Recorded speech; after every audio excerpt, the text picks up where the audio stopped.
Mike Mignola's involvement in this was massively important because we really wanted to reconnect with the source material in order to relaunch the franchise and create something new and something that hadn't really been represented the same way on screen before. I think the world of Hellboy is really kind of dark and gothic, and we wanted to approach this really leaning on that. The origin story that it tells for Hellboy is baked into the story of the Wild Hunt. It created an opportunity to do a Hellboy movie that was more faithful to what Mike Mignola had created. This one feels very different than the other films. While it's not a direct adaptation of one of my stories, it's taken so many pieces of so many of my stories and fit them together in a way that really works. The answer to every single threat we face can't be extermination. There has to be a world where monsters don't have to hide in the shadows, living in fear. It's a great story because it forces Hellboy to confront his destiny. At the same time, we get to tell his origin in a way that's never been told in any of the earlier movies. No! I don't know what your game is here, but I'm done playing! It's a darker Hellboy.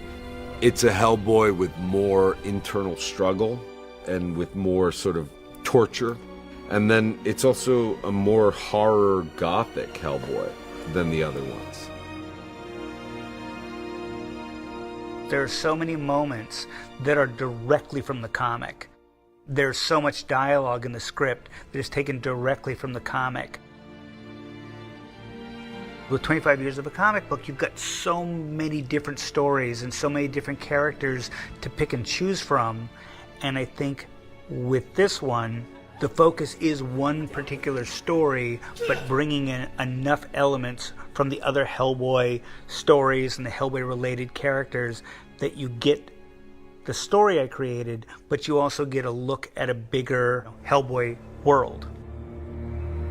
I love the story, and I love that it was based very on the comics. And then, we took some time and we developed the script and we developed the story a little further and sort of carved out what we wanted to say. And, all those guys are very amenable to that process of shaping this thing so that we get a really good movie. For me, it's actually fun to kind of get a second chance to create Hellboy. I did it for the comic, we sort of did it on the other movies, and now it's another chance to say, okay, we're doing in some ways something that's much more close to my material, but we're creating a new variation on the Mignola Hellboy. One of the things that I find really strange about reboots is that people tend to have to gravitate toward one or another. And I know that coming from a theater background, I've seen the play Hamlet 20 times with 20 different actors. And to me, each actor brings out or highlights a different quality in the character. And so this is another color of the rainbow that is Hellboy. And perhaps it's a darker swath or patch of those colors. But I think that both sort of have their place.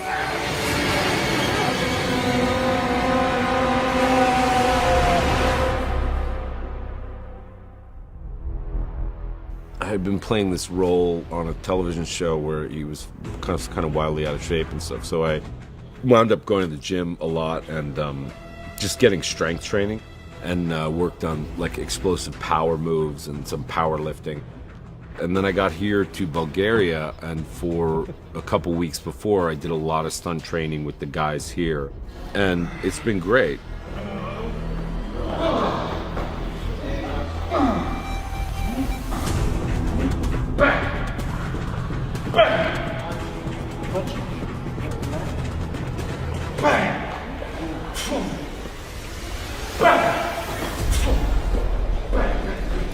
They really know how to get me looking good and in shape. But I also, one of the qualities I like about Hellboy is he's kind of messy as a fighter. I mean, he's kind of a brawler. He's not really a trained martial artist or a trained MMA guy who really knows how to move. There's a rough and tumble nature to it, which I think I bring to it, which I like. So kind of the less trained I am, I think it sort of works for the character in that way.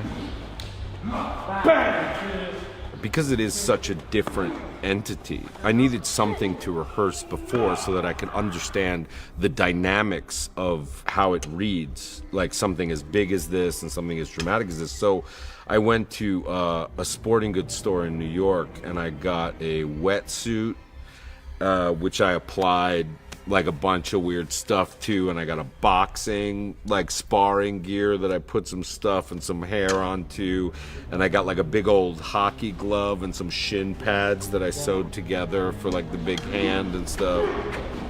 So I just developed this thing that I could rehearse in, so that I would be at home or in my trailer and I would put all this nonsense on and I'd just like sort of walk around and feel how it moved and sort of look at how it read at certain points. It's almost like learning an entirely new language for your body. Nice. We did a makeup test in Los Angeles kind of early on, and when I first saw it kind of on the model, I was like scared. I was like, I don't want to have a face where it's not going to be me anymore, and you can't see expression, you can't see life and stuff. But then he applied it, and we put it on, and it actually moves great, and there is a lot of expression in it, and it does, take on a life of its own. Hello. What was impressive was how quickly you started to look past the makeup and just accepted that David in the makeup just existed in the world. It just felt so real. You just started accepting it as reality. Yes, it's a comic book character, but we want it to look real, hence the hair, hence the realistic anatomy to the body. And a lot of that is moles and, freckles and what have you, little scars and, the stuff that we all have that we accumulate, just because we're alive. What I really wanted to bring to it was you do have this monster, but instead of playing the monster, you play this beating heart inside of him. What they say about me is true. It's written all over my body, and only now am I coming to accept it. What? My true face. I saw it when I touched the sword. The monster. It's interesting to see emotion with these yellow eyes, because you have an initial,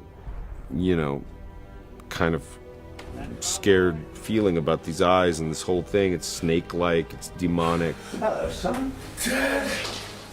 But then when you're able to see true emotion behind it and true thought behind it, it really gives me a really interesting experience. It's like, whoa, it kind of stretches my heart. And that's sort of what I ultimately want in acting in general. It's just to feel empathy for all sorts of human beings that are weird, and now all sorts of half demons that are, maybe not in your normal purview. That's one.